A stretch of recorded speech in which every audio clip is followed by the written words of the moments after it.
दूर दूर तक फैली संगम की पावन रेती और उस पर बसा आस्था का एक पूरा नगर, जहां हर सांस में भक्ति है, हर कदम में विश्वास है और हर लहर में सनातन संस्कृति की गूंज सुनाई देती है। प्रयागराज, तीर्थराज, जहां गंगा की धारा पवित्रता सिखाती है, यमुना की लहरें प्रेम का संदेश देती है और अदृश्य सरस्वती ज्ञान की साधना करती है। इन दिनों त्रिवेणी के तट पर भक्ति अपने शिखर पर है। माघ मेला की रौनक ऐसी है कि हर दृश्य एक वर्ष पहले लगे महाकुंभ के स्मृति को जीवंत कर देता है। शायद यही कारण है कि श्रद्धालु इसे मिनी कुंभ नहीं, अपितु कुंभ की ही एक दिव्य छाया कह रहे हैं। और इसी दिव्य मेले की शुरुआत पौष पूर्णिमा के पावन स्नान के साथ हो चुकी है।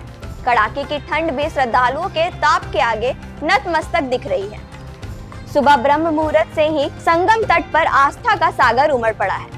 धार्मिक मान्यता है कि पौष पूर्णिमा देवताओं और पितरों दोनों को तृप्त करने वाली तिथि है। शास्त्रों में कहा गया है, पौष पूर्णिमाए स्नान दान च अक्षय पुण्य प्रदान, अर्थात इस दिन किया गया स्नान और दान अक्षय पुण्य प्रदान करता है। गंगा, यमुना और सरस्वती की त्रिवेणी में आज लाखों श्रद्धालु पितरों की शांति, जीवन की शुद्धि और आत्म कल्याण की कामना से आस्था की डुबकी लगा रहे हैं।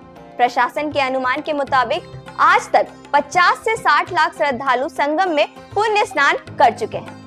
पौष पूर्णिमा के दिन से ही संगम की रेती पर कल्पवास का शुभारंभ भी हो गया है। कल्पवासी जो 1 महीने तक साधना, संयम, जाप और तप का व्रत लेकर सनातन परंपरा का जीवन स्वरूप बन जाते हैं। धार्मिक मान्यता है कि कल्पवास से पितरों को मोक्ष और साधना को जीवन में धर्म, अर्थ, काम और मोक्ष चारों पुरुषार्थों की प्राप्ति होती है।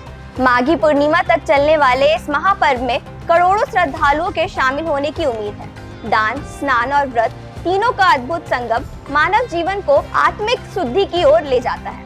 आज के दिन अन्न, वस्त्र, फल और जरूरतमंदों को दान देने का विशेष महत्व बताया गया है। कहा जाता है कि दान से दरिद्रता दूर होती है और पुण्य से जीवन प्रकाशित होता है। प्रशासन ने भी इस महासंगम के लिए व्यापक और आधुनिक इंतजाम किए हैं।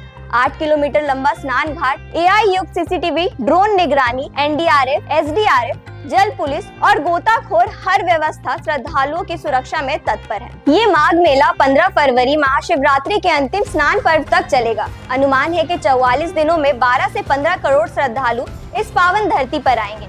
कुल मिलाकर प्रयागराज की धरती पर एक बार फिर सनातन की चेतना जाग उठी है। यहाँ ठंड भी आस्था के आगे हार मान ली। इसी के साथ हमें दीजिए इजाजत और देखते रहिए न्यूज़ 26 झारखंड। तब तक के लिए धन्यवाद।